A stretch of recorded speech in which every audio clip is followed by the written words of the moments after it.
Good afternoon, ladies and gentlemen, and welcome to another episode of the Daily Friends Show. I'm your host, Nicholas Lorimer, and today I'm joined from Cape Town by Michael Morris. Michael, how are you doing? I'm very well, thank you, Nick, and trust you are too. I'm pretty good. Not really enjoying the change of seasons, but that's neither here nor there. I'm also joined today by Mr. Marius Roodt, that Lion of Benoni, the son of the East Rand. Marius, how are things? How's it, guys? Things are all right this side? Yes. Very good. So before we get into the news and goings on in wacky South Africa today, just a word from our sponsor, Bitvice. Bitvice says exchanges are crashing, banks are on the run and being bailed out, and the money printer is going faster than ever before. Bitcoin was built for this, but it's worthless if it's kept on an exchange, which then collapses. Enter Bitvice, South Africa's only place to buy Bitcoin, and have it sent directly to your own self-custody. That means should Bitvice ever be shut down, your Bitcoin is entirely safe as it is fully in your control. It's like having gold in your safe at home rather than at the bank, with only a receipt to prove ownership. Bitvice offers advice on how to set up the best self-custody solution to achieve maximum security for your Bitcoin and keep it running during the tumultuous times ahead. To make your accumulating Bitcoin even easier, Bitvice's SAT stacker allows you to set up repeat purchases of Bitcoin on a weekly or monthly basis. Bitvice is the safest way to accumulate Bitcoin. Head over to bitvice.io and set up your account today, or click the link in the description of this show to find out more about SAT stacker. And we thank them very much for sponsoring us. Right, so it is a bit of a slow news day today, but there are some things I think cooking about. So let's start off with a story that Michael sent me that really caught my eye. And this is from the Passenger Rail Agency of South Africa, PRASA, until very recently the domain of our beloved Fikile and Balula. This has caught some journalists' attention, is the fact that PRASA has put out a very strange tender to buy a very large amount of ammunition. So PRASA has put out a tender indicating that it wants to buy 15,000 rubber bullets, which seems all right to a certain degree. They need to protect railway infrastructure.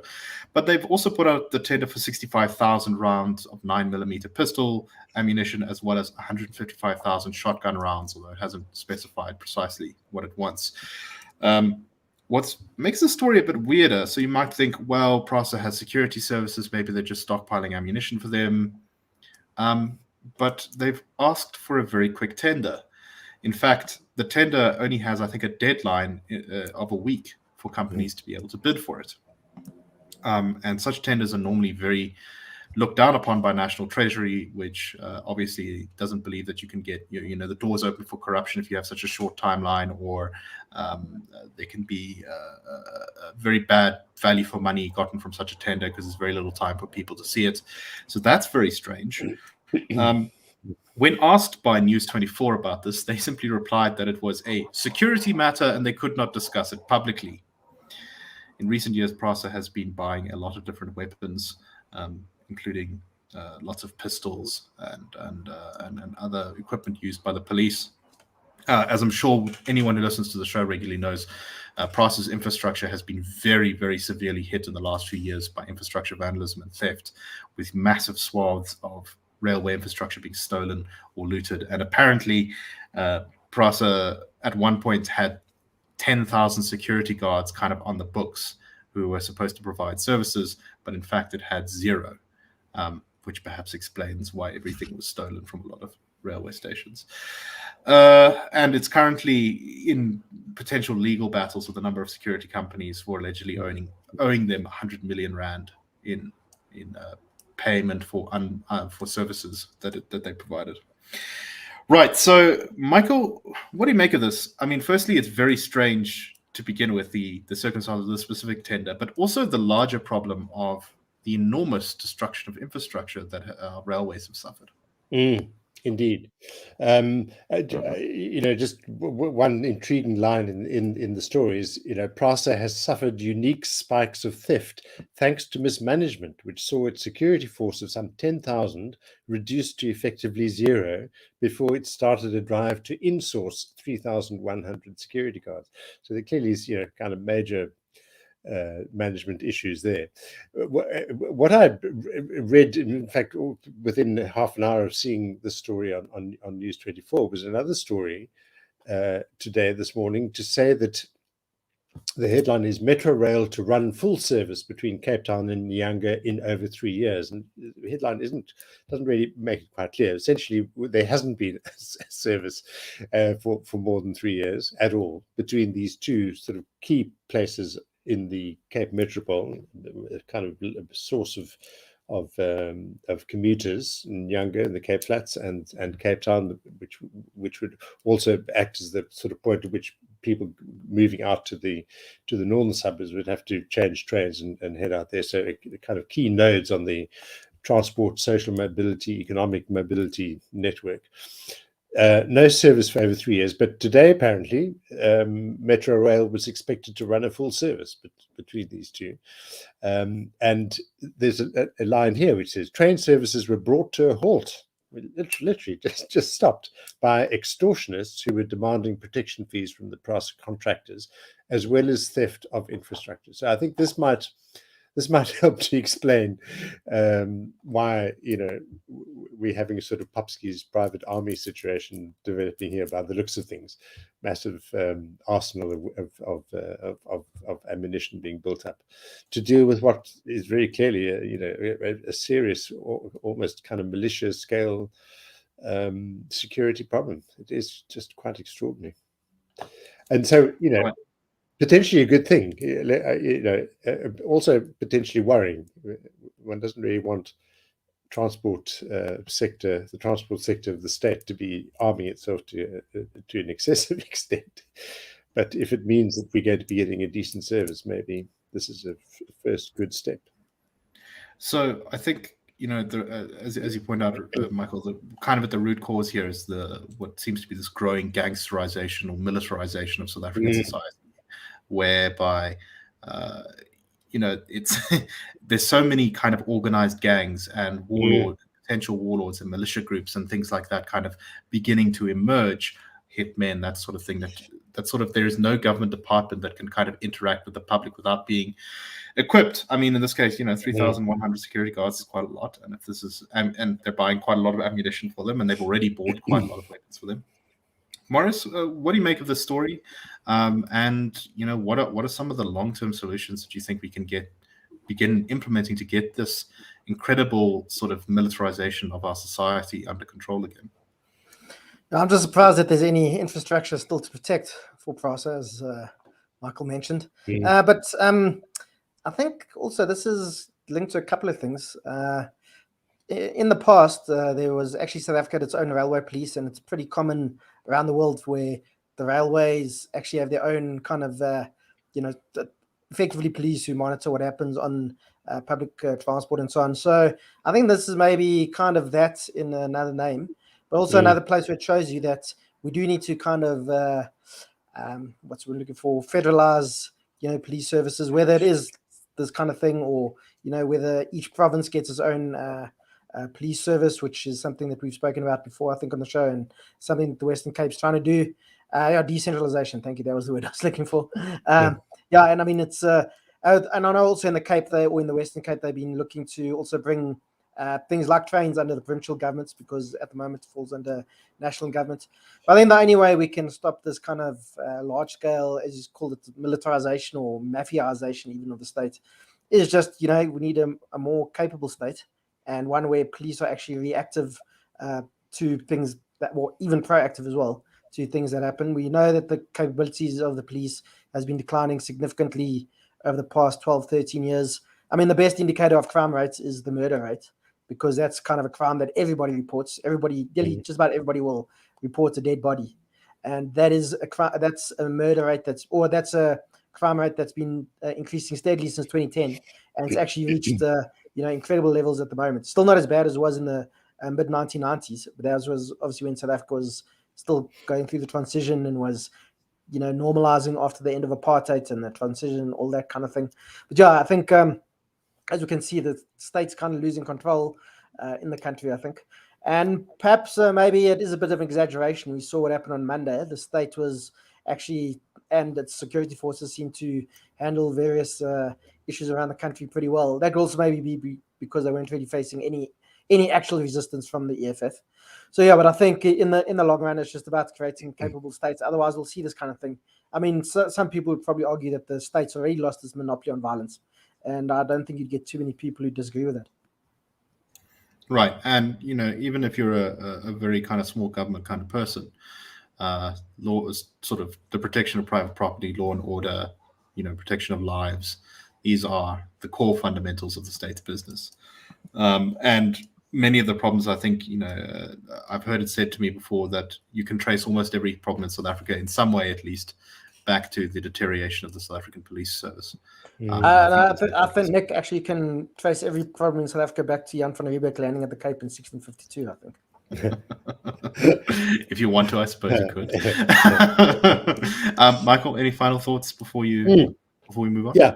No, I mean, just really to underline Marius's point, what we're seeing every day in this kind of story, on both sides, with the absence of the service and the buying in of weaponry to beef up security, is this very great need for a capable state doing its job, protecting infrastructure, making sure it works, protecting citizens, and so on. So. Yeah, it underlines the predicament we face, the job of our future to turn the country around. All right, let's move on to our next topic.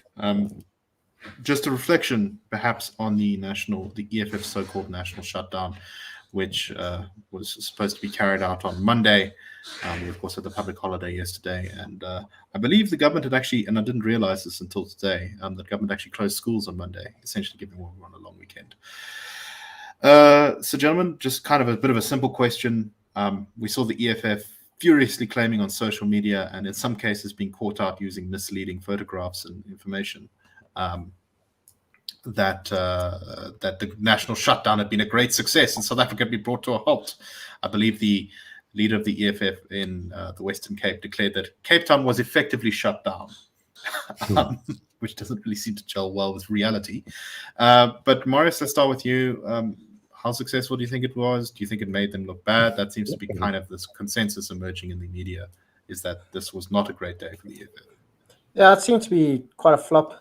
And I mean, like, this point was made by other people. The fact that Tuesday was a public holiday was, so a lot of businesses were going to be closed anyway. If I recall correctly, when I was at school, often if there was a public holiday on the Tuesday, then the school would be closed on the Monday anyway. And I think that's so it's not. I don't think schools are necessarily closed because of the threats and shutdown. That probably, a lot of schools are going to close anyway. So it seems to have been quite a flop. And as you said, there's lots of fake news going around, lots of images and videos from previous marches. I mean, I got sent a video of a march of the EFF apparently in Kempton Park, but then I decided to put on my Sherlock Holmes hat, and then I looked at some of the billboards on the side of the road, and you could see the businesses that were advertised on the side of the road. They had kind of Joburg North numbers. So then I had to look a bit more, and it was a march from, and then also thought that looks like Grayston Drive, and I had to look, and the march was from Grayston Drive, and it was from, I think, 2020. So, but EFF people themselves are doing it. So Mbuseni Ndlozi, who has a PhD, he shared a video of what he said was the CBD of Pretoria, and said how empty it was and look how quiet it was, and all the buses were empty. A lot of people pointed out to him that it was my city buses, which you only get in Cape Town.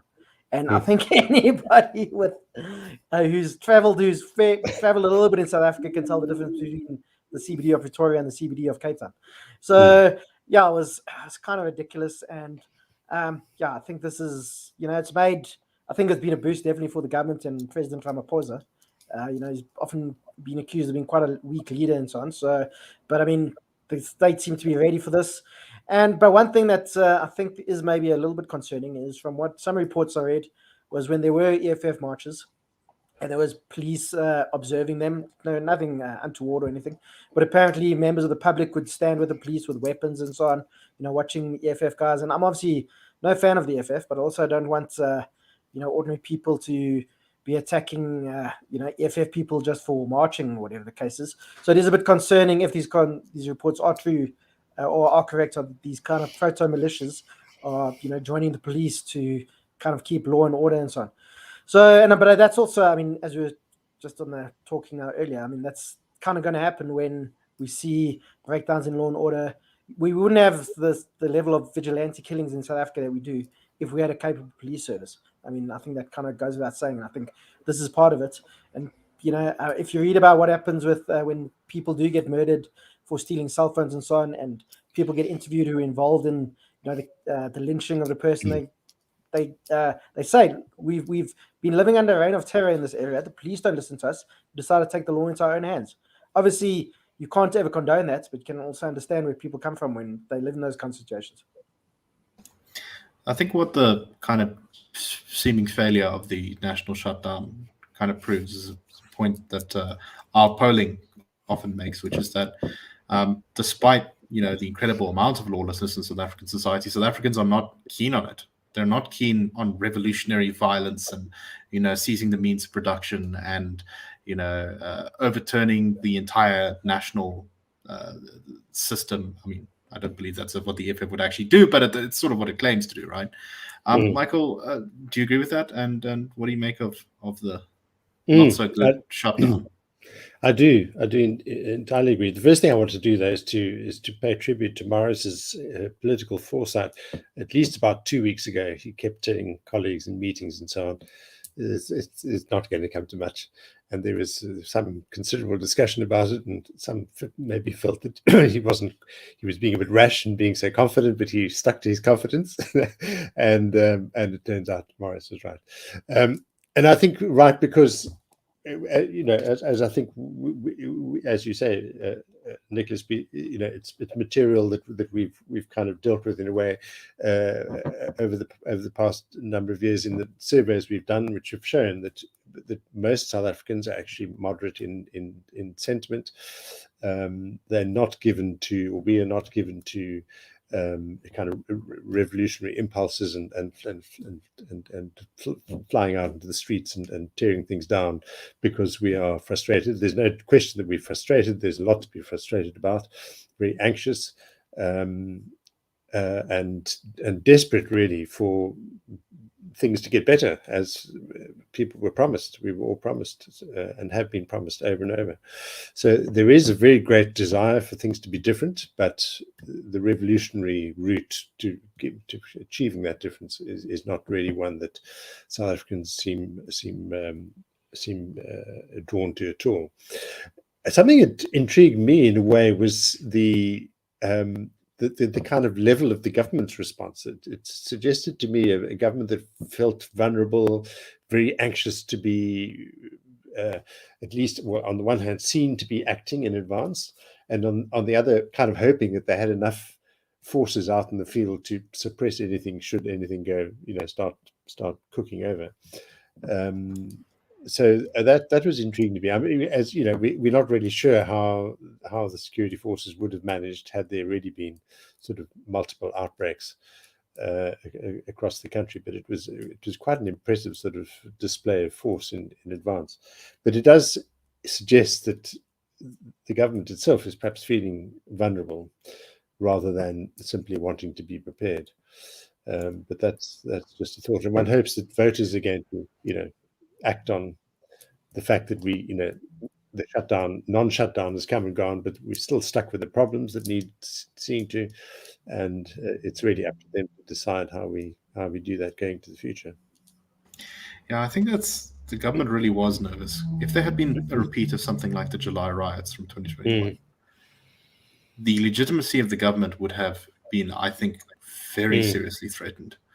Because in that kind of level of anarchy, you can see rapid political change that you don't necessarily expect when the government has lost all of that authority, which is probably what the EFF was hoping for, which is why they're probably disappointed by the outcome of all of this. But Marius, just before you give your final thoughts, I see Giovanni in the comments asks, what degree do we think that the sort of relative peacefulness of the whole thing can be ascribed to the court interdicts that were sought beforehand, as well as the sort of fairly proactive police response in some places. We know that the city of Cape Town in particular, but all over the country, were very active at getting rid of burning, potentially like tires lying around the place. It could be burned. And also a lot of people were arrested in the evening, in the early hours of the morning before the sun had already risen, when there was an attempt to start like blockages of roads and that kind of thing. What do you make of that? I don't think the interdict would have made much difference, because all of the various interdicts that were issued were basically saying you can't do anything illegal, which you can't do anyway. So saying that this march can't be violent and so on, and that's the law. You can't. So I don't think that made much of a difference. But I think, I mean, I still, even if the police had all sat in their hands, I don't think we would have seen anything close to what happened in July. But I do think the proactive action of the police did play some role, I think, in making people think twice about, blocking roads or, attacking whatever. We saw some isolated incidents. I saw in Seshego, in Polokwane, that a bus was stoned, and there was some isolated incidents. There was people trying to block I think it's the N4 on the way to Witbank. But but apart from that, like very isolated incidents. To be fair, nothing widespread. That kind of stuff goes on a lot in South Africa every day. Exactly. It's actually just not reported on. Exactly, yeah. So, but I think also in general, there was just no. I mean, with the July riots, there was some kind of spark for it. Maybe it was because it was, just still kind of in lockdown. It was also winter. I know there's a school of thought is a bit flippant, but that's only really a bad thing. Only the worst things only happen in winter in South Africa, especially in the Highvelds, because the Highveld winter is very bleak and very dry and so on. So I mean, maybe that's it. We're still kind of in summer. So I mean, that's a bit flippant, but I think maybe that's actually maybe something to that.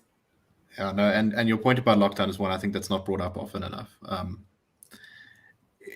That there's no surprise to me that there were major riots in a lot of places around the world during that COVID period. When people are being forced to stay inside all the time, I think it causes all sorts of very strange things to happen.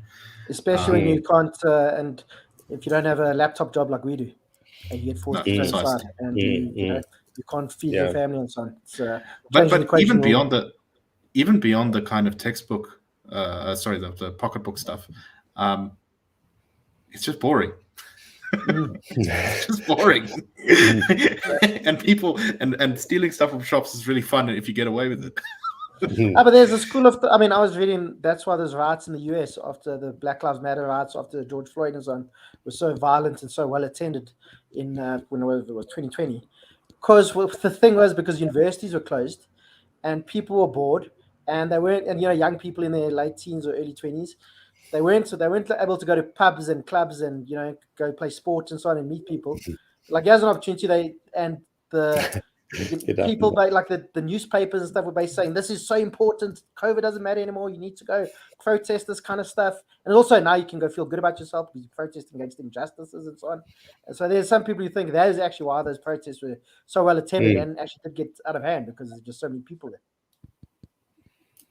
Yeah. All right. Let's move on to our next story, and we're going to go overseas now for this one. And this is, I think it's quite interesting because what it might say about South Africa and what also it says about France, which is the country we're talking about. So President Emmanuel Macron of France decided recently to override Parliament, which is a power the French president has. In fact, the French president is extraordinarily powerful, one of the most powerful presidents in any of the democratic countries in the world. It's almost like kind of a sort of semi-monarchical, kingly structure that the French government seems to have. When there was a bill going before the French Parliament, which would have raised the pensionable age from 62 up to 64. This is because Macron's government says that the current pension system is essentially unaffordable, especially with an aging population like France has. So Macron used his special powers to essentially go around Parliament after he realized that this thing was probably not going to pass through it and make the change regardless.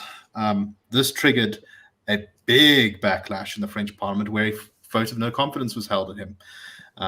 However, it failed. It needed 287 votes in the French Parliament, and it only got 278. So probably much closer than Macron had wanted, but nonetheless, he still survived it and will continue to be president, doesn't have to hold new elections or do anything like that.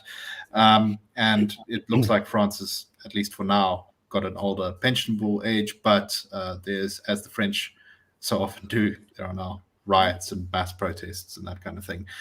Marius, what do you make of this story? What do you think we can learn from it? And what do you think it says about where France is at? I just think it's quite funny that there's this terrible tyranny that you're not going to get your 2,000 euros, whatever the French state pension is. Now you have to wait 2 years until 64. The horror. I mean, the poor French people. No wonder they, blocking roads and so on. But no, I mean, it's, being facetious, obviously, but to be a bit more serious, I think this kind of thing we are going to see more and more. Especially, I mean, part of the reason is because of France's aging population, and that's a problem most of the West has, and actually not just the West. Lots of Asia also has this problem where there's, the population of older people is growing much quicker than the population of younger people, or people of working age, the population of working age. So this means there's obviously less people to pay for things like pensions and infrastructure and all that kind of thing. And this is a problem we're going to see more and more across the world. I mean, I think we've spoken on the show already about China, where China could go from having a population of about 1.2, 1.3 billion people to about 700 million people by the middle of the century. 700 million people is still a lot, but if you had 1.3 billion, you've got to find money from, there's these people are your productive workers, they're your taxpayers and so on. So I think this is the kind of thing we're going to see. It's going to be a growing population in France. Lots of, in Western Europe, people have got used to having very good social welfare systems. If you don't have a job, you get paid more than, or not more than enough, you get paid enough to survive. You'll get a place to live. Obviously now with the pension issue, you get a pretty good state pension, which I think most people supplement it with a private pension. But I think obviously if you're not getting a state pension, or if it's a lot smaller, then your standard of living is a bit lower. So I think we're going to see this kind of thing, increase around the world. And I think we're probably going to see a lot more of these kind of insurgent populist parties from both the right and the left of the political spectrum, I think, emerge. We've already seen that in France with the name escapes me now, but Marine Le Pen's party, National Rally, I think, is its current name. Yeah, National Rally, and that, I mean, she did pretty well. She got about 40% in the runoff against Macron, and a political party did well. I think was the best it ever did in the recent French elections. So this kind of thing is going to become more and more common, and I think Macron's probably going to, he's got his work cut out for him. He's also, I know, he's had some, he's faced some headwinds, I think, and he's also there's been also a problem of some people have said the growing problem of Islamic Islamic terrorism in France, which is something that Emmanuel Macron's also been having to deal with, and that also then can flow into this kind of populist rhetoric, because people say immigrants are the reason for all this kind of thing. So I think Emmanuel Macron, I think he's got he's got a tough job for the next couple of years, I think. So Michael, I mean, it's quite interesting because I think what's kind of familiar, we don't have such a sort of dictatorial system as far as I don't really like the French political system much.